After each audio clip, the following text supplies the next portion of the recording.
તમારા પતિ હોસ્પિટલમાં છે, પૈસા લઈને આવો. મારી ભૂતપૂર્વ સાસુનો અવાજ ફોન પર ગુંજ્યો. હું 3 સેકન્ડ ચૂપ રહી, પછી જોરથી હસી પડી. માફ કરજો, કોણ? 3 મહિના? ફક્ત 3 મહિના પહેલાં કોર્ટમાં ઊભા રહીને એ જ દેવેશ આહુજાએ કહ્યું હતું, મારે આ સ્ત્રી સાથે કોઈ સંબંધ નથી જોઈતો. એ જ કુસુમ આહુજાએ વકીલને કહ્યું હતું કે આ તો અમારો પૈસો લૂંટીને ભાગી રહી છે. અને આજે અચાનક હું ફરીથી એમની વહુ બની ગઈ હતી, કારણ કે એમને પૈસા જોઈતા હતા. મારું નામ વિદ્યા દેશપાંડે છે, ઉંમર 62 વર્ષ.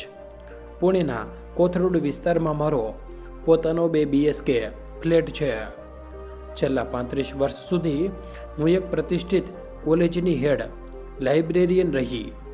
પુસ્તકોની વચ્ચે મારી જિંદગી વીતી.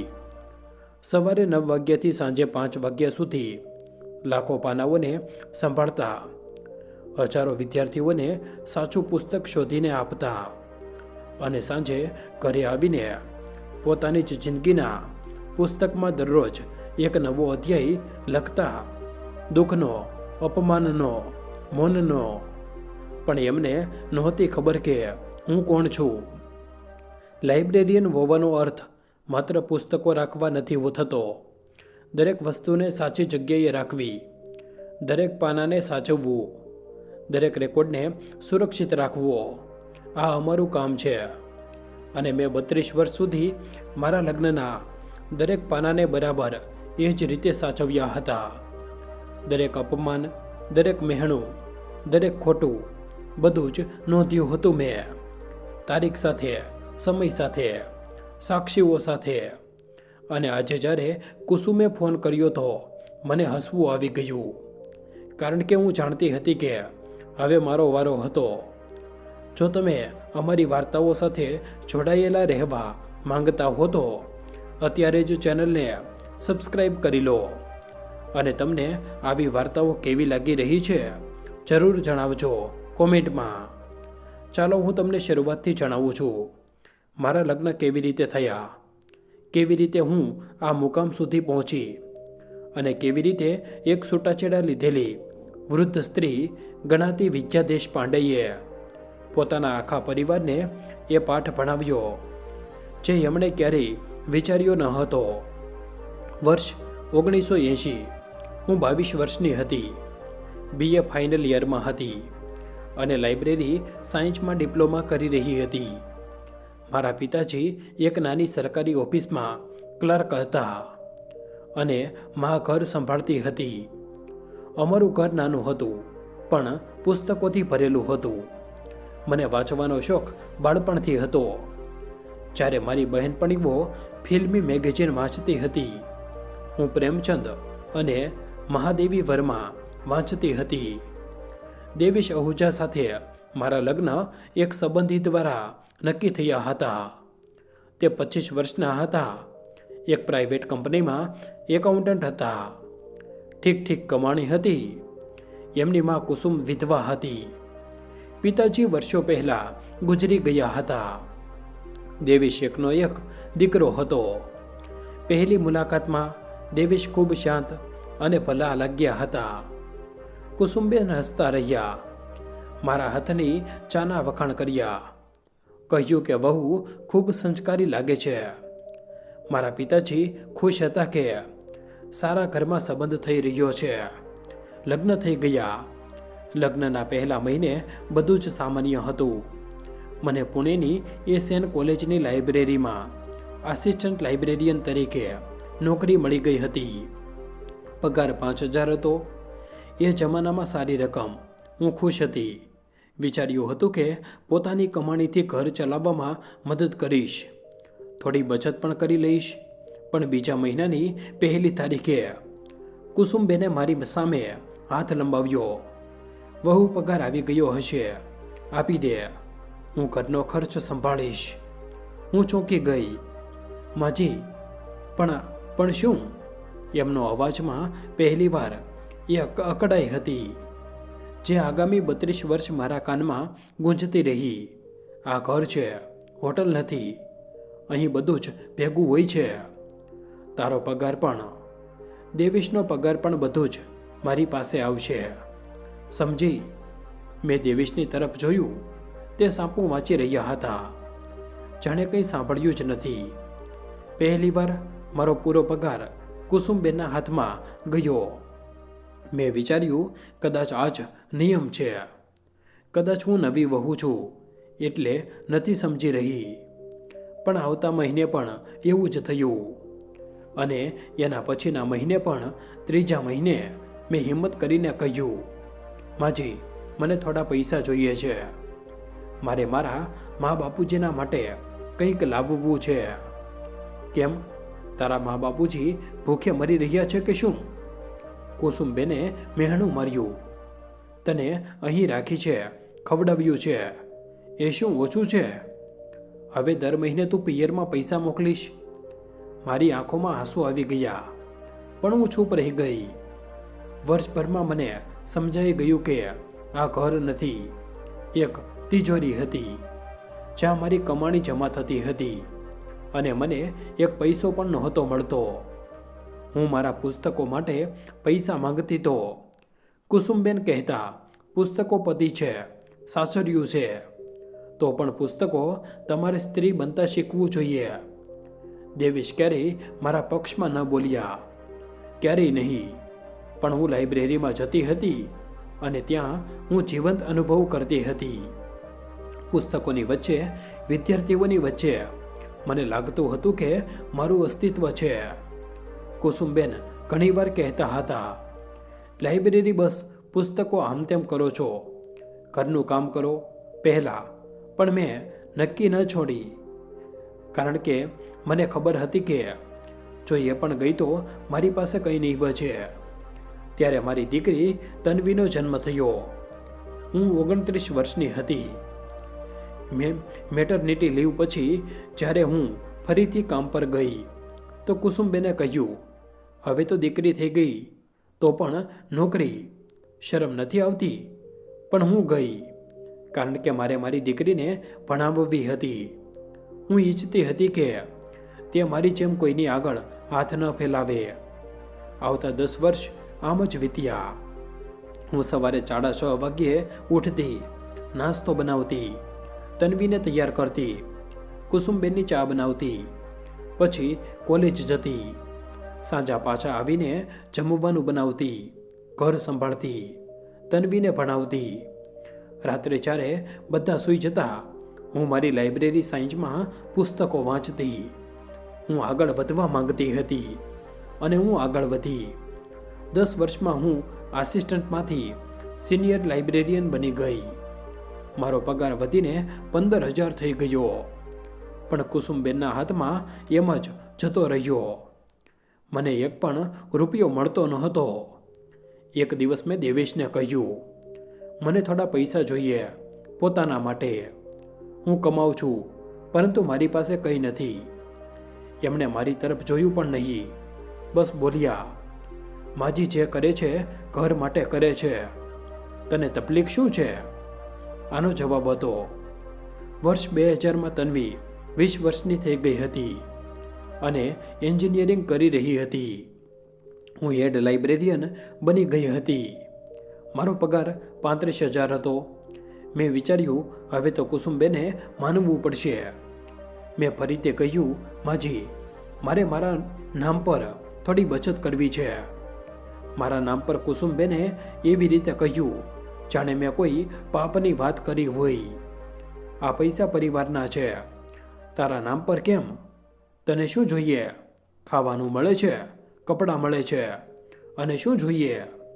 પરંતુ આ મારી કમાણી છે. કમાણી. દેવેશે પહેલીવાર અવાજ ઉઠાવ્યો. તારી કમાણી આ ઘરની કમાણી છે. માજી સાચું કહી રહ્યા છે. તું ઘણું વધારે વિચારવા લાગી છે. એ રાત્રે હું મારા નાના ઓરડામાં બેસીને રડી. મેં 20 વર્ષ કામ કર્યું હતું અને મારી પાસે એક રૂપિયો પણ નહોતો. મારા નામ પર કંઈ નહોતું. ત્યારે મને એક વાત યાદ આવી. લાઇબ્રેરીમાં એક પુસ્તક હતું, સ્ત્રીઓ અને આર્થિક આત્મનિર્ભરતા. મેં તેને વાંચ્યું હતું. તેમાં લખ્યું હતું કે દરેક સ્ત્રી પાસે પોતાના નામ પર કંઈક હોવું જોઈએ. પોતાનું બેંક એકાઉન્ટ, પોતાની સંપત્તિ, પોતાની બચત. અને મેં નિર્ણય કર્યો. એ રાત્રે 7 ડિસેમ્બર 2000ના રોજ તન્વીના 20મા જન્મદિવસે મેં નિર્ણય કર્યો કે હવે હું ચૂપ નહીં રહું, પણ હું લડાઈ નહીં કરું. હું યોજના બનાવીશ.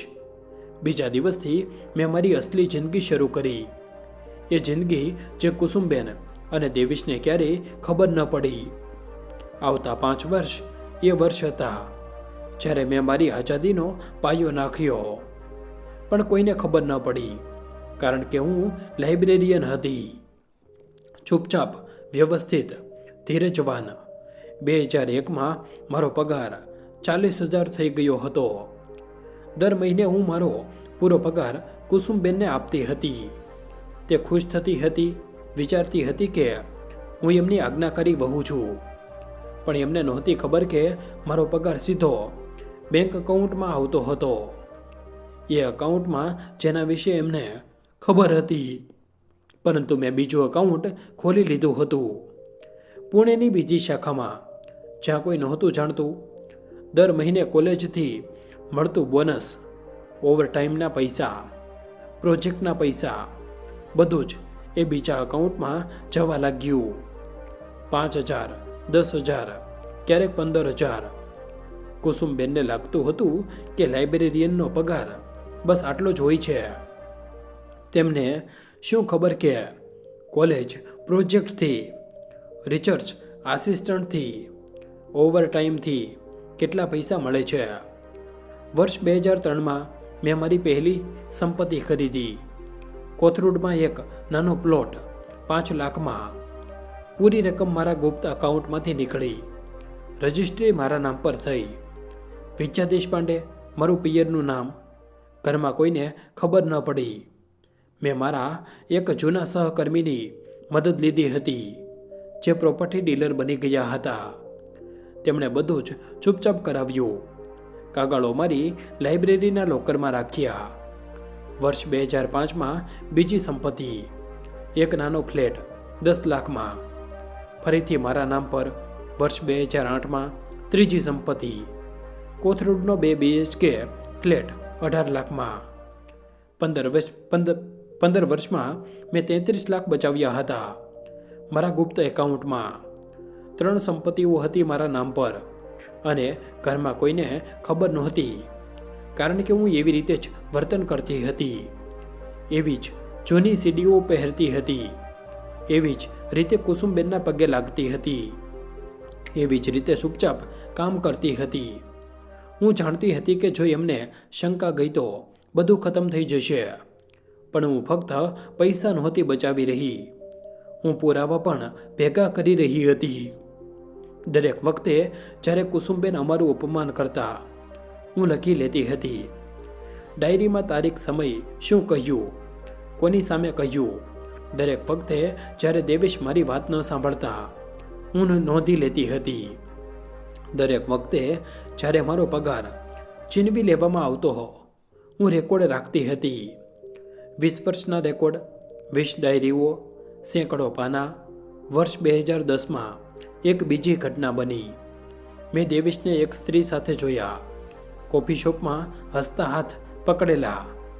હું બહારથી પસાર થઈ રહી હતી અને મેં જોયું મારું દિલ તૂટી ગયું. 32 વર્ષના લગ્ન અને મારા પતિ કોઈ બીજાની સાથે, પણ મેં કંઈ ન કહ્યું. હું પાછી ગઈ મારા ઓરડામાં બેઠી અને રડી. પછી મેં વિચાર્યું, આ પણ લખી લઉં. આવતા અઠવાડિયે મેં એક પ્રાઇવેટ ડિટેક્ટિવ કામ પર રાખ્યો મારા ગુપ્ત પૈસાથી. એણે 6 મહિના સુધી દેવેશનો પીછો કર્યો. ફોટા લીધા, વિડીયો બનાવ્યા, રિપોર્ટ બનાવી. એ સ્ત્રીનું નામ ઋતુ બોઝ હતું. 42 વર્ષની, છૂટાછેડા લીધેલી, એક બ્યુટી પાર્લર ચલાવતી હતી. દેવેશ એને 2 વર્ષથી મળી રહ્યા હતા. મેં બધા પુરાવા મારી તિજોરીમાં રાખી દીધા. વર્ષ 2013માં તન્વીના લગ્ન થઈ ગયા. મારી દીકરી સોફ્ટવેર એન્જિનિયર બની ગઈ હતી. બેંગ્લોરમાં નોકરી કરી રહી હતી. મને ગર્વ હતો. મેં એને એ બધું આપ્યું. જે મને નહોતું મળ્યું. શિક્ષણ, સ્વતંત્રતા, આત્મવિશ્વાસ. પણ તન્વીને નહોતી ખબર કે હું શું સહન કરી રહી હતી. મેં એને ક્યારેય ન કહ્યું. હું નહોતી ઈચ્છતી કે તે દુઃખી થાય. વર્ષ 2015માં હું 57 વર્ષની થઈ ગઈ. મારું રિટાયરમેન્ટ 5 વર્ષ દૂર હતું. મેં વિચાર્યું બસ 5 વર્ષ અને પછી હું આઝાદ થઈ જઈશ. પણ ત્યારે એક બીજી ઘટના બની. એક દિવસ કુસુમબેને કહ્યું, હવે તું ઘરડી થઈ રહી છે, નોકરી છોડી દે, ઘર સંભાળ. હું ચોંકી ગઈ. માજી, હજી મારું રિટાયરમેન્ટ 5 વર્ષ દૂર છે. હું કેમ છોડું? કારણ કે તારી જરૂર નથી રહી. એમના અવાજમાં એ ઝેર હતું જે હું વર્ષોથી સાંભળી રહી હતી. તારી દીકરીના લગ્ન થઈ ગયા, તારું કામ પૂરું થઈ ગયું. હવે બસ ઘરમાં બેસીને પૂજા પાઠ કર. અને મને સમજાયું ગયું. હવે એમને મારા પગારની જરૂર નહોતી, એટલે મને ખતમ કરવા માંગતા હતા. પણ મેં ના પાડી દીધી. પહેલીવાર મેં ચોખ્ખી ના પાડી દીધી. માજી, હું નોકરી નહીં છોડું. કુસુમબેનનો ચહેરો લાલ થઈ ગયો. તે ના પાડી દીધી. તું મારી સામે દલીલ કરી રહી છે. હું દલીલ નથી કરી રહી. હું ફક્ત મારો અધિકાર માંગી રહી છું. આ મારી નોકરી છે, મારી મહેનત છે. એ દિવસે પહેલીવાર દેવેશે મારા પર હાથ ઉપાડ્યો, લાફો માર્યો. માજી સાથે ખરાબ વર્તન. તને શરમ નથી આવતી? મારા ગાલ પર એમની આંગળીઓના નિશાન હતા. પણ મારી આંખોમાં આંસુ નહોતા. ગુસ્સો હતો, બળતરા હતી અને નિર્ણય હતો. એ રાત્રે હું એડવોકેટ પરિણીતા કુલકર્ણીને મળી. તે છૂટાછેડાના કેસોની નિષ્ણાત હતી. મેં એમને બધું જ જણાવ્યું. 20 વર્ષનો રેકોર્ડ, ડાયરીઓ, પ્રાઇવેટ ડિટેક્ટિવની રિપોર્ટ્સ, સંપત્તિના કાગળો. પરિણાતાજીએ મને જોયું અને હસ્યા. શ્રીમતી દેશપાંડે, તમે ઘણું સારું કામ કર્યું છે. તમારી પાસે બધું જ છે. તમે છૂટાછેડા લઈ શકો છો અને તમારી બધી સંપત્તિ સુરક્ષિત રહેશે. પરંતુ હું અત્યારે છૂટાછેડા લેવા નથી માંગતી. મેં કહ્યું, મારે રિટાયરમેન્ટ સુધી રાહ જોવી છે. મને સારું પેન્શન જોઈએ છે. મારું પ્રોવિડન્ટ ફંડ જોઈએ છે. જો હું અત્યારે છૂટાછેડા લઈશ તો તે બધું છીનવવાનો પ્રયત્ન કરશે. પરિણીતાજી સમજી ગયા. ઠીક છે, તો આપણે તૈયારી કરીએ છીએ. જ્યારે તમે તૈયાર હો ત્યારે મને જણાવજો. આવતા 5 વર્ષ મેં હજી વધારે પુરાવા ભેગા કર્યા, રેકોર્ડિંગ્સ કરી. જ્યારે કુસુમબેન મારું અપમાન કરતા, જ્યારે દેવેશ મારી સાથે ખરાબ વર્તન કરતા. નાનું રેકોર્ડર મારા બ્લાઉઝમાં છુપાયેલું. દરેક શબ્દ રેકોર્ડ કર્યો. બેંક સ્ટેટમેન્ટ ભેગા કર્યા, જે બતાવતા હતા કે મારો પૂરો પગાર એના ખાતામાં જતો હતો અને મને કોઈ મળતું ન હતું. મેડિકલ રેકોર્ડ્સ રાખ્યા. જ્યારે દેવેશે મારા પર હાથ ઉપાડ્યો હતો, મેં ડૉક્ટરને બતાવ્યું અને રિપોર્ટ બનાવી, સાક્ષી તૈયાર કર્યા. મારી સોસાયટીના પ્રેસિડન્ટ શોભિતા રાણેજી, જેમણે મારી હાલત જોઈ હતી. મારી લાઇબ્રેરીની સહકર્મી, જેમણે મારા ચહેરા પર નિશાન જોયા હતા. અને વર્ષ 2020માં હું 62 વર્ષની થઈ ગઈ. મારું રિટાયરમેન્ટ થઈ ગયું. પ્રોવિડન્ટ ફંડ મળ્યું 1 લાખ. પેન્શન શરૂ થયું 0 મહિના. હવે મારી પાસે કુલ 45 લાખ હતા. 3 સંપત્તિઓ હતી અને એક જાડી ફાઇલ હતી પુરાવાઓની. રિટાયરમેન્ટના દિવસે કુસુમબેને કહ્યું, હવે તો તું નકામી થઈ ગઈ, હવે શું કરીશ? હું હસી પડી. જોઈએ માજી. એ રાત્રે મેં પરિણીતાજીને ફોન કર્યો. હું તૈયાર છું. આવતા 3 મહિના કોર્ટ કેસ ચાલ્યો. મેં છૂટાછેડાની અરજી દાખલ કરી. માનસિક ક્રૂરતા, શારીરિક હિંસા, આર્થિક શોષણ અને વ્યભિચારના આરોપમાં દેવેશ અને કુસુમ બેનને વિશ્વાસ ન થયો. એમને લાગ્યું કે હું ડરાવી રહી છું. પણ જ્યારે કોર્ટની નોટિસ આવી ત્યારે એમને ખબર પડી કે હું ગંભીર હતી. કોર્ટમાં મેં બધું જ રજૂ કર્યું. 20 વર્ષની ડાયરીઓ, રેકોર્ડિંગ્સ, પ્રાઇવેટ ડિટેક્ટિવની report, bank statements, medical reports, સાક્ષી. દેવેશના વકીલે કહ્યું, આ સ્ત્રી ખોટું બોલી રહી છે. આ પૈસા માટે છૂટાછેડા લઈ રહી છે. પણ મારી પાસે પુરાવા હતા, દરેક વાતના પુરાવા. જજે 3 મહિનામાં નિર્ણય સંભળાવ્યો. છૂટાછેડા મંજૂર. મારી બધી સંપત્તિ મારા નામ પર યથાવત.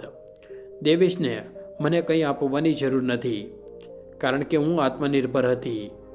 અને કોર્ટે કહ્યું કે જો દેવેશ કે કુસુમ મને હેરાન કરશે તો પોલીસ કેસ થશે. સપ્ટેમ્બર 2020માં મારા છૂટાછેડા થઈ ગયા. હું વિજયા દેશપાંડે બની ગઈ. આઝાદ, સ્વતંત્ર, પોતાની માલિક. મેં મારો કોથરૂડવાળો 2 BHK ફ્લેટ લઈ લીધો અને ત્યાં રહેવા લાગી, એકલી શાંતિથી. પહેલીવાર મારી પાસે મારું ઘર હતું, પોતાનું બેંક એકાઉન્ટ હતું, પોતાની આઝાદી હતી. અને 3 મહિના પછી કુસુમબેનનો ફોન આવ્યો. હું મારા નાના લાઇબ્રેરી રૂમમાં બેઠી હતી. એ ઓરડો છે મેં મારા પુસ્તકો માટે બનાવ્યો હતો. સાંજના 6 વાગ્યા હતા. હું એક જૂની નવલકથા વાંચી રહી હતી, ચાનો કપ હાથમાં. બહાર પુણેના રસ્તાઓ પર સાંજની ભીડ શરૂ થઈ ચૂકી હતી, પણ મારા ઘરમાં શાંતિ હતી, નિરાંતની શાંતિ. ત્યારે મારો ફોન વાગ્યો. સ્ક્રીન પર નામ જોઈને હું રોકાઈ ગઈ. કુસુમ આહુજા. 3 મહિના. 3 મહિનામાં પહેલીવાર એમનો ફોન. મેં ફોન ઉપાડ્યો. હેલો વહુ. કુસુમબેનનો અવાજ એવો જ તીખો હતો જેવો હંમેશા રહ્યો હતો, પણ આ વખતે એમાં ગભરાહટ પણ હતો. તું ક્યાં છે? અત્યારે હોસ્પિટલ આવ. કઈ હોસ્પિટલ? મેં શાંતિથી પૂછ્યું. સાગનાદ્રી હોસ્પિટલ. દેવેશને હાર્ટ એટેક આવ્યો છે, ઇમરજન્સીમાં છે. ડૉક્ટર કહી રહ્યા છે ઓપરેશન કરવું પડશે. હું ચૂપ રહી, સંભળાતું નથી. કુસુમબેનનો અવાજ મોટો થયો. તારો પતિ મરી રહ્યો છે, અત્યારે આવ. માફ કરજો, મેં ધીમેથી કહ્યું. મારો કોઈ પતિ નથી. તમે ખોટા નંબર પર ફોન કરી રહ્યા છો. શું બકવાસ છે માં? કુસુમબેન સિંચિયા.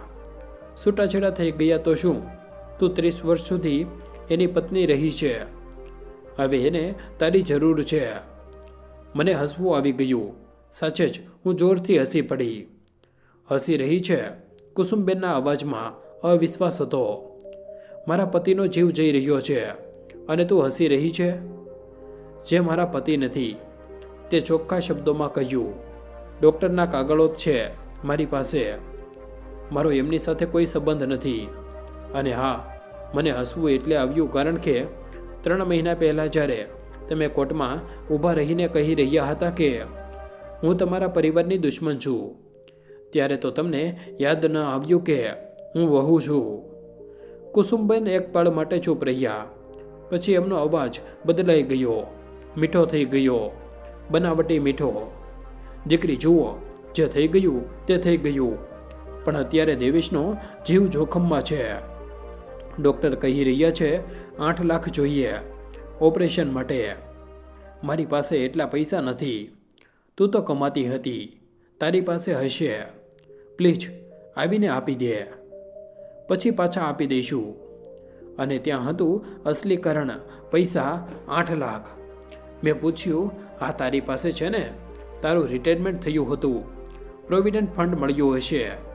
ઊભા રહો, મેં વચ્ચે અટકાવ્યા. તમે મારી પાસે પૈસા માંગી રહ્યા છો? હા, અત્યારે લઈને આવો, નહીંતર દેવેશ મરી જશે. મેં ઊંડો શ્વાસ લીધો. કુસુમબેન, તેમને યાદ છે 30 વર્ષ સુધી મેં મારો દરેક પગાર તમને આપ્યો, દર મહિને દરેક રૂપિયો. અને જ્યારે મેં મારા માટે કંઈ માંગ્યું તો તમે શું કહ્યું હતું? આ પૈસા પરિવારના છે, તારા નથી. યાદ છે? એ જ જૂની વાત છે. યાદ છે જ્યારે તારા પિતાજી બીમાર હતા અને મને પૈસા જોઈતા હતા ઈલાજ માટે. તમે શું કહ્યું હતું? તારા પિયરની જવાબદારી અમારી નથી અને મારા પિતાજીનો ઈલાજ નહોતો થઈ શક્યો. દીકરી પ્લીઝ. હવે કુસુમબેનના અવાજમાં આજીજી હતી. હું તમારી દીકરી નથી, હું તમારી વહુ પણ નથી. કોર્ટે નક્કી કર્યું છે અને મારા પૈસા તે ફક્ત મારા છે, કોઈ પરિવારના નથી. તો તું નહીં આપે? પોતાના પતિને મરવા દઈશ. તે મારા પતિ નથી. અને હા, હું 1 રૂપિયો પણ નહીં આપું. મેં ફોન કાપી નાખ્યો. મારા હાથ ધ્રુજી રહ્યા હતા, પણ મનમાં શાંતિ હતી. પહેલી વાર મેં મારા માટે ઊભા રહીને ના કહ્યું. 10 મિનિટ પછી ફરી ફોન આવ્યો. આ વખતે નંબર અલગ હતો. હેલો મેં ઉપાડ્યો. વિજયજી, એક સ્ત્રીનો અવાજ હતો. હું ઋતુ બોલી રહી છું. દેવેશની મિત્ર ઋતુ બોજ, એ સ્ત્રી જેની સાથે મારા પતિનું અફેર હતું. હા, મેં સપાટ અવાજમાં કહ્યું. જુઓ, મને ખબર છે તમે નારાજ છો, પણ પ્લીઝ દેવેશને બચાવી લો. એમને પૈસાની જરૂર છે. તમે એમની મિત્ર છો ને? મેં પૂછ્યું તો તમે જ આપો. મારી પાસે એટલા પૈસા નથી.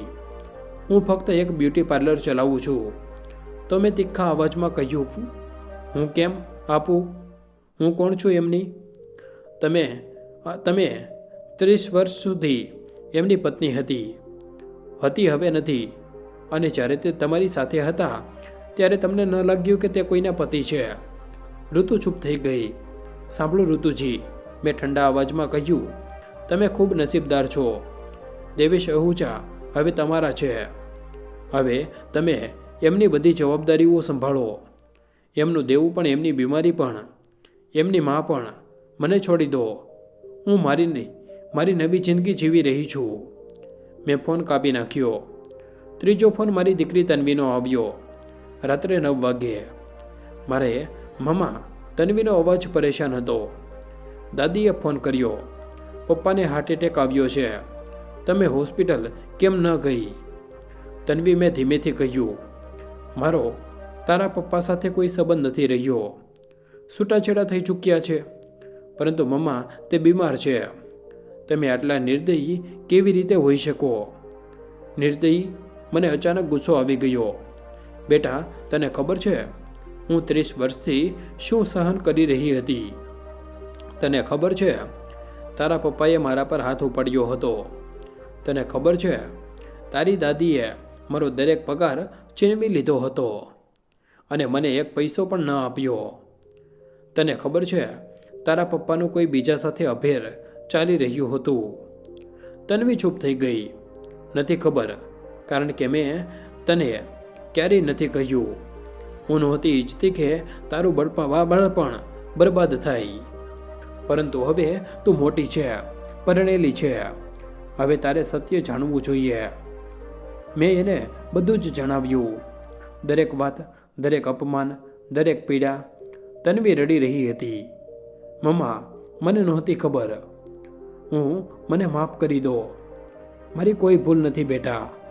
પરંતુ હવે સમજી જા, હું પાછી નથી જઈ રહી. મેં મારી આઝાદી ખૂબ મહેનતથી મેળવી છે. હું એને કોઈના માટે નહીં છોડું. પરંતુ દાદી કહી રહ્યા છે કે તમારી પાસે પૈસા છે. હા, મારી પાસે પૈસા છે. મારા પૈસા જે મેં 30 વર્ષની મહેનતથી બચાવ્યા, અને તે ફક્ત મારા છે. જો તારી દાદી કે તારા પપ્પાને પૈસા જોઈએ તો તે પોતાના સંબંધીઓ પાસે માગે, પોતાના મિત્રો પાસે માગે, મારાથી નહીં. તન્વી કંઈ ન બોલી. અને હા બેટા, જો તને લાગે છે કે હું ખોટી છું તો આ તારો અભિપ્રાય છે, પણ મારો નિર્ણય બદલવાનો નથી. મેં ફોન મૂકી દીધો. એ રાત્રે હું સૂઈ ન શકી, પણ ડરના કારણે નહીં, પરંતુ એટલે કે મને ખબર હતી કે બીજી સવારે શું થવાનું છે. બીજી સવારે હું મારી બાલ્કનીમાં ચા પી રહી હતી. કોથરૂડના રસ્તાઓ દેખાઈ રહ્યા હતા અને આ શહેર પસંદ હતું. હું પુણેમાં રહું છું. તમે ક્યાંથી છો? કોમેન્ટમાં જરૂર જણાવજો.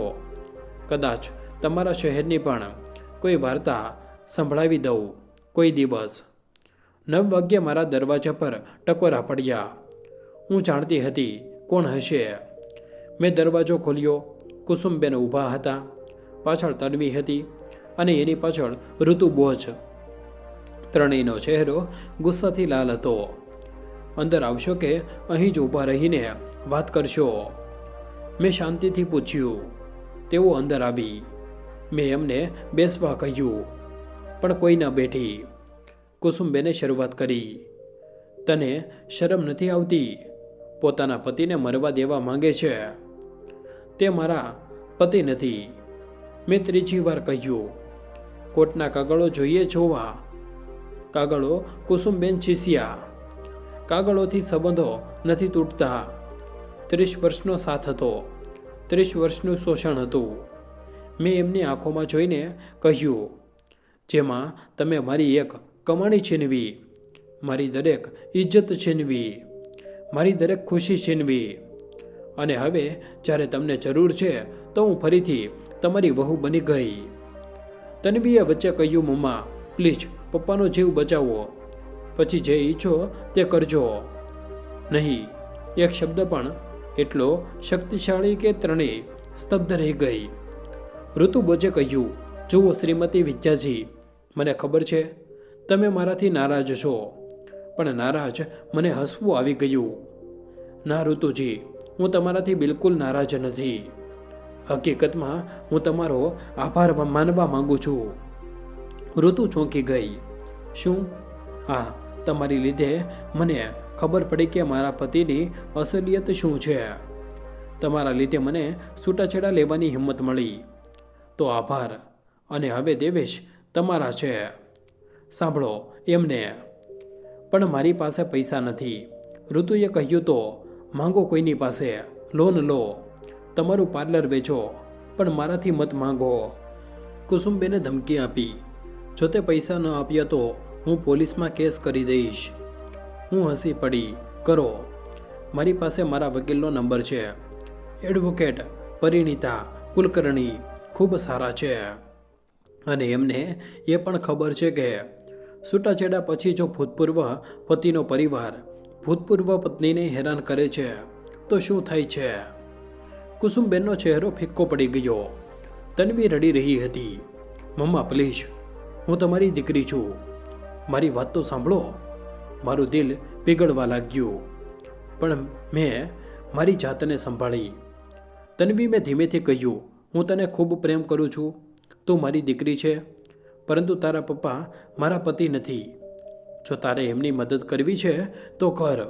તું કમાય છે, તારા પતિ કમાય છે, તું આપ, પણ મારાથી આ આશા ન રાખ. પરંતુ અને સાંભળ, મેં તેને રોકી. જો મારા પપ્પાને સાચે જ હાર્ટ એટેક આવ્યો છે તો સરકારી હોસ્પિટલમાં ઈલાજ થઈ શકે છે. મોંઘી પ્રાઇવેટ હોસ્પિટલમાં જવાની જરૂર નથી. કુસુમબેન બોલ્યા, સરકારી હોસ્પિટલ? ત્યાં તો ભીડ રહે છે. તો મેં પૂછ્યું, જ્યારે હું બીમાર નથી હતી ત્યારે તમે મને સરકારી હોસ્પિટલ મોકલતા હતા, કહેતા હતા પ્રાઇવેટમાં પૈસા બરબાદ કેમ કરીએ, યાદ છે? કુસુમબેન પાસે કોઈ જવાબ નહોતો. ઋતુબોજે છેલ્લો પ્રયત્ન કર્યો. જુઓ દેવેશ, મને વચન આપ્યું હતું કે તે મારી સાથે લગ્ન કરશે. જો તે મરી ગયા. હું હસી પડી, જોરથી હસી પડી. શું થયું? ઋતુએ નારાજ થઈને પૂછ્યું. કંઈ નહીં. મેં હસતા હસતા કહ્યું, બસ એ વિચારી રહી હતી કે તેમને ખરેખર લાગે છે કે દેવેશ તમારી સાથે લગ્ન કરશે. જે માણસે પોતાની પત્નીને 30 વર્ષ શોષણ પછી છૂટાછેડા આપ્યા, તે તમારી સાથે લગ્ન કરશે, એ પણ જ્યારે તમારી પાસે પૈસા નથી. ઋતુનો ચહેરો ફિક્કો પડી ગયો અને સચ્ચાઈ સમજાવા લાગી હતી. દેવેશને પૈસા જોઈતા હતા. મેં ચાલુ રાખ્યું, એટલે તે તમારી પાસે આવ્યા. તમારા પાર્લરમાં પૈસા જોયા હશે, પણ જ્યારે ખબર પડી કે તમારી પાસે વધારે નથી તો એમનો રસ ઓછો થઈ ગયો હશે. સાચું છે ને? ઋતુએ કંઈ જવાબ ન આપ્યો, પણ એની આંખોમાં આંસુ હતા. ત્યારે કુસુમબેને છેલ્લું હથિયાર ચલાવ્યું. ઠીક છે, જો તું પૈસા નહીં આપે તો તે જણાવ. તારી પાસે આટલા પૈસા ક્યાંથી આવ્યા? તે ચોરી કરી હશે. હું પોલીસમાં રિપોર્ટ કરીશ કે તે દેવેશના પૈસા ચોરી લીધા. હું આની જ રાહ જોઈ રહી હતી. હું મારા બેડરૂમમાં ગઈ અને એક જાડી ફાઇલ લઈને આવી. એને ટેબલ પર રાખીને બોલી, આ જુઓ. મેં કાગળો કાઢતા કહ્યું, આ મારી સંપત્તિના કાગળો છે. 3 પ્રોપર્ટી, બધું મારા નામ પર છે. આ કોડરૂમનો પ્લોટ વર્ષ 2003માં ખરીદો. આ વડગાંવનો ફ્લેટ વર્ષ 2005માં. અને આ ફ્લેટ જેમાં આપણે બેઠા છીએ 2008માં. કુસુમબેન અને તન્વીના મોં ખુલ્લા રહી ગયા. તારી પાસે પ્રોપર્ટી? કુસુમબેને હડબડાતા કહ્યું, હા. અને આ જુઓ, મેં બેંક સ્ટેટમેન્ટ કાઢ્યું. મારું બેંક બેલેન્સ 45 લાખ. બધું મારી મહેનતની કમાણી. દરેક પૈસો કાયદેસર છે. સાહો તો કોઈ પણ ઓથોરિટી પાસે ચેક કરાવી લો. તન્વીએ કાગળો જોયા. મમ્મા, આ બધું કેવી રીતે? ખૂબ સરળ છે બેટા. જ્યારે તારા પપ્પા અને દાદી મારો પગાર છીનવી રહ્યા હતા, હું બીજું એકાઉન્ટ ચલાવી રહી હતી. કોલેજથી મળતું બોનસ, ઓવરટાઈમ, પ્રોજેક્ટ ફી બધું જ એમાં જ જઈ રહ્યું હતું. 15 વર્ષમાં મેં આટલું બચાવ્યું. કુસુમબેનને વિશ્વાસ નહોતો થઈ રહ્યો. તે અમારી પાસેથી છુપાવીને, હા, કારણ કે જો હું જણાવતી તો તમે એ પણ છીનવી લેતા, જેમ મારી બાકી બધી વસ્તુઓ છીનવી લીધી હતી. મેં એક બીજી ફાઇલ કાઢી અને આ જુઓ, આ મારી ડાયરીઓ છે. 20 વર્ષનો રેકોર્ડ. દરેક અપમાન, દરેક મહેનું, દરેક ખોટું બધું લખ્યું છે, તારીખ સાથે. કુસુમબેનનો ચહેરો સફેદ પડી ગયો. અને આ મેં એક નાનું સાધન કાઢ્યું. ઓડિયો રેકોર્ડિંગ્સ 5 વર્ષની. જ્યારે પણ તમે મારું અપમાન કરતા હતા, હું રેકોર્ડ કરતી હતી. ચાહો તો સાંભળી લો. નહીં, કુસુમબેને સ્વિચ પાડીને કહ્યું. અને આ જુઓ, મેં એક બીજી ફાઇલ ખોલી. Private ડીએક્ટિવિટીની report. દેવેશ અને ઋતુના અફેરના પુરાવા, ફોટા, વિડીયો, તારીખો, જગ્યાઓ, બધું જ દસ્તાવેજોમાં નોંધાયેલું છે. ઋતુની આંખોમાંથી આંસુ વહી રહ્યા હતા. તો તમે જણાવો. મેં કુસુમબેનની તરફ જોઈને કહ્યું, તમે પોલીસમાં શું રિપોર્ટ કરશો કે મેં મારી મહેનતની કમાણી બચાવી, કે મેં મારા પતિના અફેરના પુરાવા ભેગા કર્યા, કે મેં મારા ઉપર થઈ રહેલા અત્યાચારને નોંધ્યો? કુસુમબેન પાસે કોઈ જવાબ નહોતો. અને સાંભળો, મેં આગળ કહ્યું, કોર્ટ છૂટાછેડાનો નિર્ણય આપતી વખતે આ બધું જોયું છે. આ પુરાવાના આધારે જ મને છૂટાછેડા મળ્યા. તો હવે તમે જે ઈચ્છો તે કરો, પણ મારાથી 1 પૈસો નહીં મળે. તન્વી રડી રહી હતી. મમ્મી, મને માફ કરી દો. મને નહોતી ખબર. મેં એના ખભા પર હાથ રાખ્યો. બેટા, હું તારાથી નારાજ નથી, પણ હવે હું સમજી જા. હું મારી કરોડરજ્જુ પાછી નહીં ચૂકવું. કુસુમબેને છેલ્લો પ્રયત્ન કર્યો. કગરવા લાગ્યા. વહુ, પ્લીઝ, મારો દીકરો મરી જશે. તું માં છે, તું સમજે છે. હા, હું માં છું, મેં કહ્યું. અને મેં મારી દીકરીને આત્મનિર્ભર બનાવી, જેથી તે ક્યારેય કોઈની સામે હાથ ન ફેલાવે. મારે જ આ જ મારી જવાબદારી હતી અને મેં નિભાવી. પરંતુ દેવેશ મારો દીકરો નથી, તે તમારો દીકરો છે. તમે તેને એવો બનાવ્યો અને તમે સંભાળો. પણ મારી પાસે પૈસા નથી. કુસુમબેન રડી રહ્યા હતા. ખોટું ન બોલો. મેં સીધું કહ્યું, તમારી પાસે એફડી છે, તમારા નામ પર દાગીના છે, જે મારી કમાણીથી ખરીદવામાં આવ્યા હતા. વેચો અથવા સરકારી હોસ્પિટલમાં ઈલાજ કરાવો, પણ મારાથી આશા ન રાખો. કુસુમબેન, તન્વી અને ઋતુ ત્રણેય સમજી ગયા હતા કે હવે કંઈ નથી થવાનું. તેઓ જવા લાગ્યા. દરવાજા પર કુસુમબેન રોકાયા અને બોલ્યા, તે એમને બરબાદ કરી દીધા. નહીં, મેં શાંતિથી કહ્યું, તમે પોતાને બરબાદ કર્યા. જ્યારે તમે એક માણસનું 30 વર્ષ સુધી શોષણ કર્યું, જ્યારે તમે એક વહુને ફક્ત એટીએમ સમજી, જ્યારે તમે વિચાર્યું કે છૂટાછેડા પછી પણ એ વહુ તમારી ગુલામ રહેશે. આ બરબાદી તમે પોતે બોલાવી છે. તેઓ ચાલ્યા ગયા. મેં દરવાજો બંધ કર્યો અને ઊંડો શ્વાસ લીધો. મારા હાથ હજી પણ ધ્રુજી રહ્યા હતા. પણ દિલમાં શાંતિ હતી.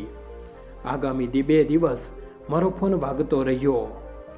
કુસુમબેન, ઋતુ, કેટલાક સંબંધીઓ બધાએ પ્રયત્ન કર્યો, પણ મેં કોઈનો ફોન ન ઉપાડ્યો.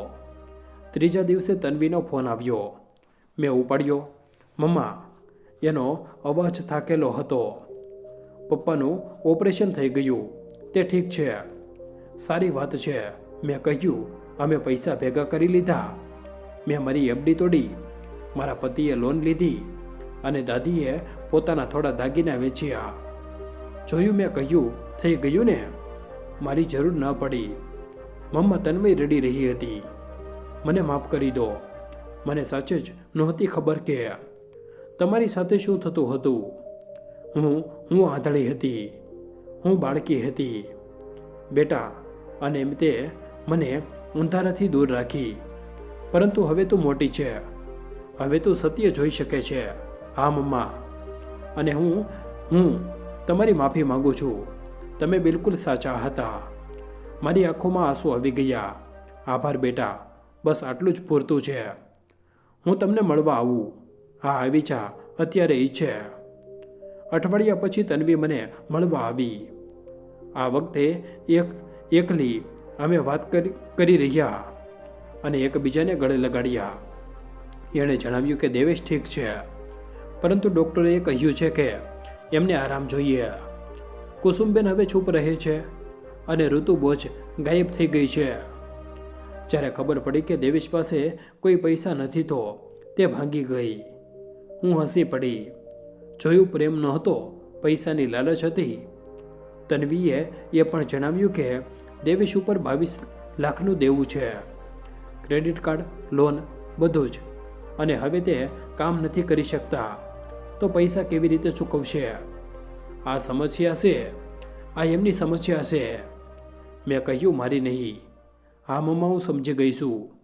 મહિના પછી મને ખબર પડી કે દેવેશ અને કુસુમ બેનને પોતાનું ઘર છોડવું પડ્યું. દેવું એટલું હતું કે બેંક ઘર જપ્ત કરી લીધું. હવે તેઓ એક નાના ભાડાના મકાનમાં રહે છે. કુસુમબેનની તબિયત બગડી ગઈ છે, ઉંમરની અસર છે, પણ હવે એમની પાસે પૈસા નથી ઈલાજ માટે. મને ખરાબ લાગ્યું નહીં, કારણ કે આ કર્મફળ હતું જે એમણે વાવ્યું હતું, એ જ લણી રહ્યા હતા. દેવેશે થોડા મહિના પહેલાં મને એક મેસેજ મોકલ્યો હતો, મને માફ કરી દે. મેં જવાબ ન આપ્યો, કારણ કે માફી ફક્ત શબ્દ છે, અસલી પસ્તાવો કર્મમાં દેખાય છે. આજે હું મારી જિંદગી જીવી રહી છું, શાંતિથી, ખુશીથી. હું મારા ફ્લેટમાં રહું છું, મારા પુસ્તકો વાંચું છું. મેં મારી જૂની કોલેજની લાઇબ્રેરીમાં સ્વયંસેવક તરીકે કામ શરૂ કર્યું છે. યુવાન છોકરીઓને ભણાવું છું, એમને આત્મનિર્ભર બનતા શીખવું છું. હું એક રિપોર્ટ ગ્રુપ પણ ચલાવું છું. છૂટાછેડા લીધેલી સ્ત્રીઓ માટે એમને જણાવું છું કે પોતાના માટે કેવી રીતે ઊભા રહેવું, પોતાના પૈસા કેવી રીતે સંભાળવા, પોતાની આઝાદી કેવી રીતે મેળવવી. દર અઠવાડિયે 5-7 સ્ત્રીઓ આવે છે, થોડી યુવાન, થોડી મારી ઉંમરની. બધાની વાર્તાઓ અલગ છે, પણ પીડા એક છે, અને હું એમને મારી વાર્તા સંભળાવું છું. એમને જણાવું છું કે ઉંમર ફક્ત એક સંખ્યા છે. જો 62ની ઉંમરમાં પણ તમે પોતાના માટે ઊભા રહી શકો છો તો તમે જીતી શકો છો. થોડા દિવસ પહેલાં મને સોસાયટીના પ્રેઝન્ટેશન શોભિતા રણેજી મળ્યા. તેમણે કહ્યું, વિજયજી, તમે ખૂબ હિંમત કરી. આખી સોસાયટીમાં તમારી વાત થઈ રહી છે. ઘણી સ્ત્રીઓ તમારાથી પ્રેરણા લઈ રહી છે. હું હસી પડી. શોભિતાજી, મેં કંઈ ખાસ નથી કર્યું, બસ પોતાના માટે ઊભી થઈ ગઈ. એ જ તો સૌથી મુશ્કેલ છે. એમણે કહ્યું, ખાસ કરીને આપણી ઉંમરમાં કદાચ તે સાચું કહી રહ્યા હતા. આજે જ્યારે હું મારી બાલ્કનીમાં બેસીને સૂરજને ડૂબતો જોઉં છું તો મને શાંતિ મળે છે. મારી પાસે હવે તે બધું જ છે જે હું ઈચ્છતી હતી. પોતાનું ઘર, પોતાનો પૈસો, પોતાની ઇજ્જત, પોતાની આઝાદી. શું મને એકલાપણું લાગે છે?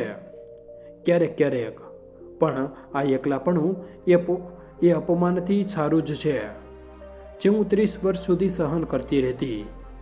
તન્વી હવે દર અઠવાડિયે મને મળવા આવે છે. અમે વાત કરીએ છીએ, હસીએ છીએ. મેં એ બધી વાતો જણાવી જે મેં મારી જિંદગીથી શીખી. એણે વચન આપ્યું કે તે ક્યારેક કોઈની સામે ઝૂકશે નહીં.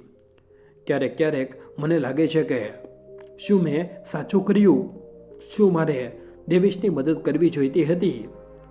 ફરી મને યાદ આવે છે તે લાફો, તે મહેણા, તે અપમાન, અને મારો જવાબ સાફ થઈ જાય છે. નહીં, મેં બિલકુલ સાચું કર્યું. થોડા કલાકો કહે છે હું નિર્દોષી છું.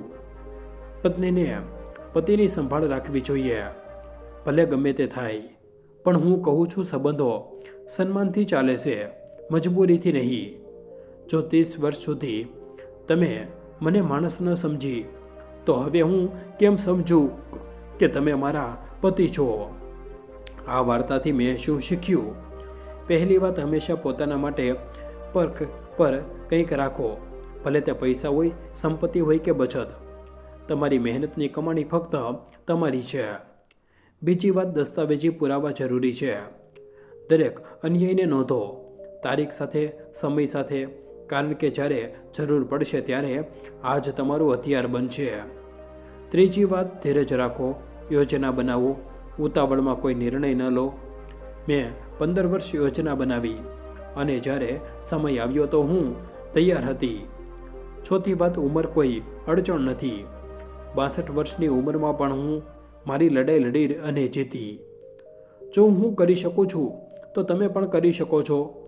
પાંચમી વાત, સંબંધો બે તરફી હોય છે. જો એક તરફથી ફક્ત લેવું છે અને બીજી તરફથી ફક્ત આપવું છે, તો તે સંબંધ નથી, શોષણ છે. અને શોષણમાંથી બહાર નીકળવું જરૂરી છે. આજે હું આઝાદ છું, ખુશ છું, અને સૌથી જરૂરી, હું પોતાની માલિક છું. જે લોકો મારી ટીકા કરે છે એમને હું કહેવા માંગુ છું, જ્યાં સુધી તમે કોઈના બૂટ પહેરીને નથી ચાલ્યા, ત્યાં સુધી એના રસ્તા પર સવાલ ન ઉઠાવવો. મેં 30 વર્ષ નરકમાં વિતાવ્યા. હવે હું સ્વર્ગમાં જીવી રહી છું અને હું અહીંથી પાછી નહીં જાઉં.